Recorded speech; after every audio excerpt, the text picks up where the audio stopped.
watch out for him. It started to happen again. Dad! I'm in trouble. You've had some scary dreams, okay? Help! Daddy can't help you now. Freddy is back on Elm Street, and he's not a welcome visitor. A Nightmare on Elm Street, Part 2, Freddy's Revenge, rated R. They obviously had to have a character called Freddy who comes into your dreams and teenagers' dreams and murders them. Didn't necessarily have to be Robert Englund. You know, and that was it. And they were hoping that they could make another one and they could make some more money. And maybe if it made, you know, as much money or close to as much money as the first one, because usually the sequels didn't make as much money. In 1931, the world was horrified by the motion picture Frankenstein. In 1935, horror turned to terror with The Bride of Frankenstein. In 1990, the makers of Basket Case and Brain Damage bring you... Want a date? Frankenhooker. I didn't almost get to do that. Frank was still not talking to me. They shot half the movie. Oh, he was pissed And with you. I was not on it. Gabe was. There was something. Edgar finally called me. Like, they literally were 3/4 of the way done with the shoot before I finally got the call to go to New York. They'd blown up the hookers already. They'd done like everything. You look at the sets, you look at the costumes. It looks very expensive. You are a big part of that film, behind the scenes and in front of the camera. I wrote the screenplay. I took Chaucer's Canterbury Tales and made a screenplay adaptation. We had costumes from Universal Studios. I went to Universal Studios, to their sound stages, saw their huge warehouses of costumes, and picked out costumes for the show. They knew exactly what we were doing. That was fine. They said, your money still spends. We don't care what kind of production it is. The production itself cost almost $500,000.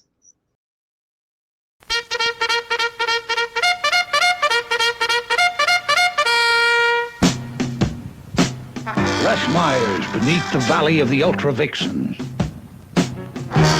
Movie maker Russ Meyer, the rural Fellini, serves up a simple, homey tale of Olympian togetherness, faith-healing, bra-busting humor, jogging, and hulking Herculean masculinity. It's a motion picture born to entertainment, vibrant, spellbinding, and so hilariously funny.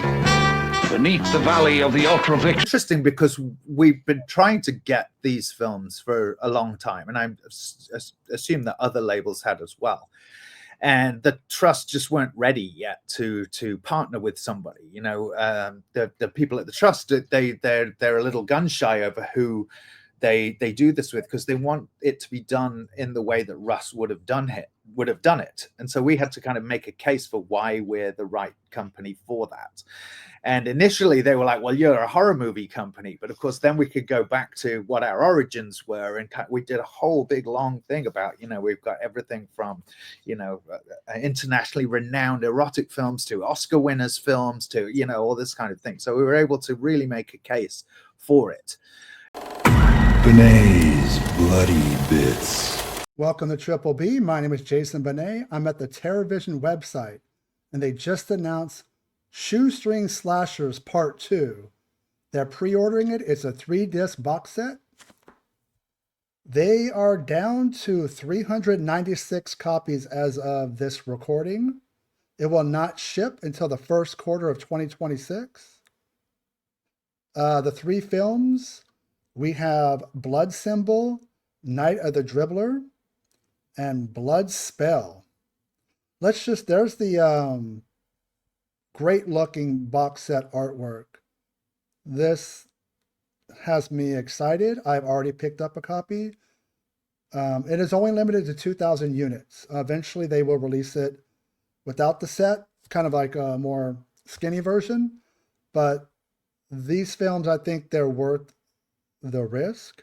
I've seen Night of the Dribbler, but not the other 2. So let's look at some of the screen grabs.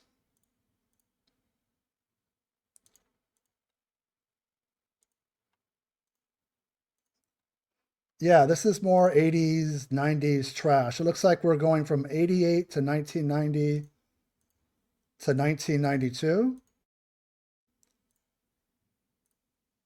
These kind of comfort films from a different time.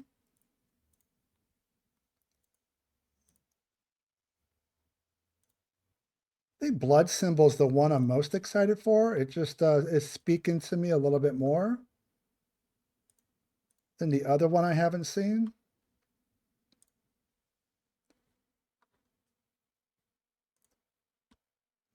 So if you look here, this is Shoestring Slashers Volume 1. The box set is out of print. They sold every copy.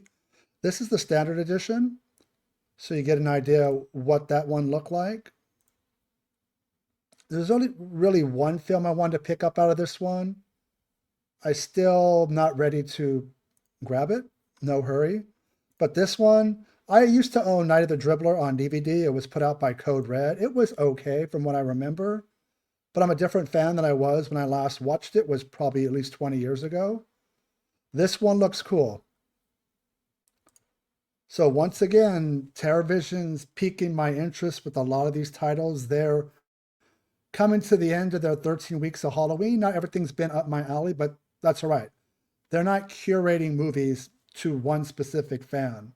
That's something I think cinephiles and physical media collectors need to get through their thick skulls, is they're not releasing everything for one person or a particular group. You can cherry pick as you go along and grab the ones you like. I was thinking I wasn't going to grab this because I did see Night of the Dribbler and I was like, it's okay. But the other two, I've seen the artwork, never got to watch them before, and I really want to check them out. And the price was really cheap. With tax, it was about $55 for 3 Blu-rays, which is a total steal. But yeah, what do you guys think of this release? More hard-to-find slasher films, the better. This is an exciting time to be a physical media collector. Don't take them for granted. But it's good to support these companies, not just the big boys, but the smaller ones who are up and coming. But anyways, thank you guys for watching again. Stay scared and talk to you soon.